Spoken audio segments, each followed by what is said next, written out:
Bonjour, l'objectif de cette journée était de réunir et de faire un focus sur le conservatoire des vignes des Coteaux-Varois en Provence, qui est un patrimoine très riche de 88 cépages différents qui ont fait l'histoire des côtes de Provence dans leur généralité. Ça a été un gros travail mis en place par les Coteaux-Varois et on a l'honneur donc d'avoir ces vignes et ce vignoble au cœur donc de l'hostellerie de l'abbaye de la Selle, dans les jardins de l'abbaye. Voilà, donc on est très heureux d'avoir monté cette opération avec les Coteaux-Varois, Philippe Bréban et Pascal Cortès. Et l'idée était de pouvoir inviter donc bien entendu Alain Ducasse et Jules Bianchi, l'enfant du pays, très beau champion et en devenir en plus avec sans doute un énorme potentiel pour lui. Je suis venu ici il y a une quinzaine d'années, j'ai trouvé ce lieu magique et j'ai toujours plaisir à y revenir, ce qui ne m'interdit pas d'apprécier ce qui se passe dans le monde, mais de se rassurer, de revenir à l'origine. Ça fait toujours du bien de se ressourcer, ne serait-ce que quelques heures ou quelques jours, dans un lieu comme ici. Et je pense que c'est le cas de Jules, qui a une vie, il a un début de carrière professionnelle absolument extraordinaire. Donc ce n'est que le début, mais il a déjà plaisir à revenir.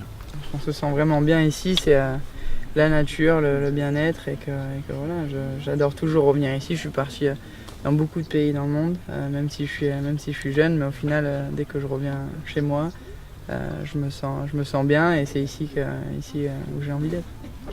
Une économie durable, locale, saisonnière. J'ai relancé la culture des jardins du château de Versailles, qui n'était plus cultivé uniquement pour faire joli. Donc c'est un partenariat, je suis mécène du château de Versailles. Donc les jardiniers. Oui, les jardiniers. Ils viennent livrer avant de finir la journée, là, et quand ils terminent la journée à 15h, ils ramassent leurs légumes et ils viennent les livrer. Donc les framboises n'ont pas le même goût. Elles sont ramassées dans l'enceinte du château de Versailles. Elles sont mi-sauvages. Elles sont cultivées, mais les framboisiers n'ont pas produit depuis que la reine était là. Donc je peux vous dire qu'ils sont bons. Donc voilà, on raconte une histoire. À défaut des politiques qui racontent des histoires, nous racontent une histoire vraie. On dit ce qu'on fait, on fait ce qu'on dit.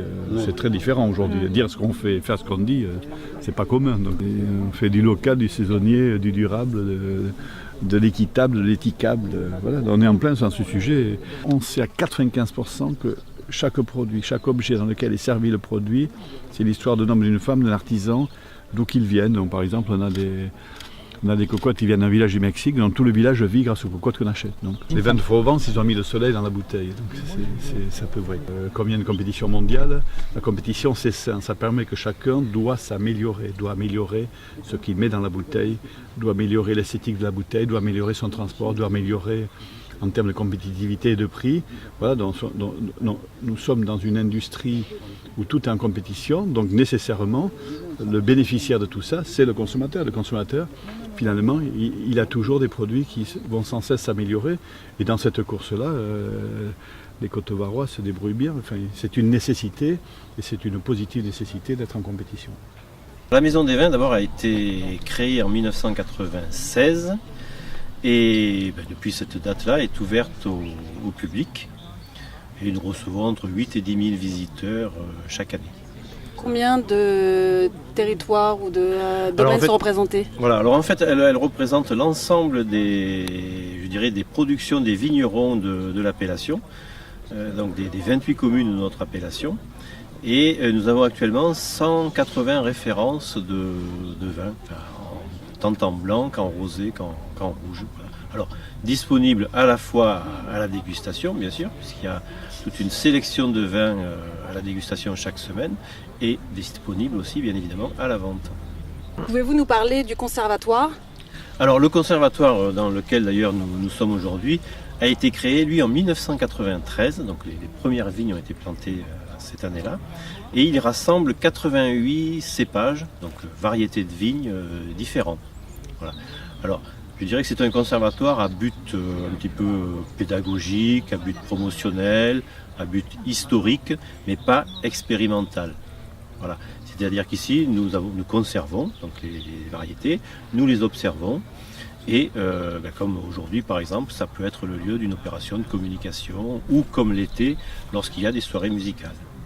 Est-ce que l'appellation des Coteaux-Varois en Provence est en progression ? Oui, tout à fait. L'appellation des Coteaux-Varois en Provence est en progression aujourd'hui. Donc chaque année, nous faisons à peu près 2-3% de progression en volume. Et en surface aussi, nous avons à peu près 5% de la surface qui augmente. Alors la part de la production biologique aujourd'hui représente à peu près 14% du volume, 20% de la superficie de l'appellation. Est-ce que ça a progressé depuis ces dernières années? Oui, tout à fait. Depuis 5 ans, on voit qu'il y a un engouement donc, pour la culture biologique et la vinification biologique aussi, parce que les deux vont de pair. Est-ce que vous pouvez nous dire les chiffres de la moyenne nationale? Les chiffres de la moyenne nationale en bio aujourd'hui, c'est autour de 4%. Donc aujourd'hui, nous, on est quand même à 14% du volume revendiqué. Donc on est quand même bien supérieur. La production en bio nécessite des traitements spécifiques? Alors, c'est des traitements bien sûr spécifiques qui sont des produits naturels et après qui représentent aussi beaucoup de main-d'œuvre quand même, donc 30% de plus que une culture traditionnelle. Donc ça demande quand même beaucoup d'efforts du viticulteur pour produire en bio. Comment expliquez-vous cet engouement pour le bio de la part du consommateur et des viticulteurs? Je pense qu'aujourd'hui, les consommateurs recherchent une certaine authenticité du produit. Et est-ce que c'est vraiment plus cher d'acheter bio? Vraiment plus cher, oui, un petit peu plus, parce qu'aujourd'hui, au niveau rendement, ils sont quand même un peu inférieurs. Il y a quand même 5 à 10% de moins qu'une culture traditionnelle. Donc on est obligé de répercuter un petit peu le prix sur la bouteille. Mais la part du bio augmente aujourd'hui. Bonjour Jules, qu'est-ce qu'un coureur automobile vient faire ici, en plein milieu du centre-Var? Alors le centre-Var, c'est un petit peu mes racines. Je suis né à Nice, mais j'ai vécu de 10 ans à 22 ans ici à Brignoles. Ma sœur habite toujours à La Selle, donc ma maman a un restaurant à Brignoles et elle habite aussi ici. Donc forcément, ça me fait du bien de revenir un petit peu voir tout le monde et de passer des moments comme ça très reposants. La semaine dernière, j'étais à Singapour, la semaine prochaine, je serai au Japon. Donc forcément, c'est un petit peu différent d'ici et ça me fait plaisir de venir voir un peu tout le monde. Vos projets? Alors là, ça va être donc le Japon la semaine prochaine. Ensuite, il restera 4 Grands Prix après celui du Japon. Il faut que je finisse la saison dans les meilleures conditions possibles, essayer de faire des résultats constant comme je l'ai fait depuis le début et puis on verra ensuite l'année prochaine s'il se passera. Avez-vous des projets ici? Ici, à court terme non, mais je veux peut-être faire une course de karting à la fin de l'année. Voilà, je vais essayer de revenir un petit peu aux racines sur la piste de karting où mon papa m'a tout appris et refaire une course pour m'amuser. Y a-t-il de jeunes Jules Bianchi en herbe sur le karting de Brignoles? C'est difficile à dire d'une parce que je suis pas souvent ici et que j'y passe très rarement, donc c'est compliqué pour moi de juger, mais il y aura forcément de nouveaux pilotes qui vont arriver en puissance. J'en connais un qui habite à Brignoles qui s'appelle Timothy Peslon, mon papa s'en occupe, donc je le connais un petit peu plus personnellement et il a l'air d'aller très vite, donc il faut qu'il continue comme ça. Il y a encore beaucoup de chemin jusqu'à la Formule 1, je sais de quoi je parle puisque quand j'étais en karting, j'étais loin de penser que ça allait être aussi dur d'arriver en Formule 1.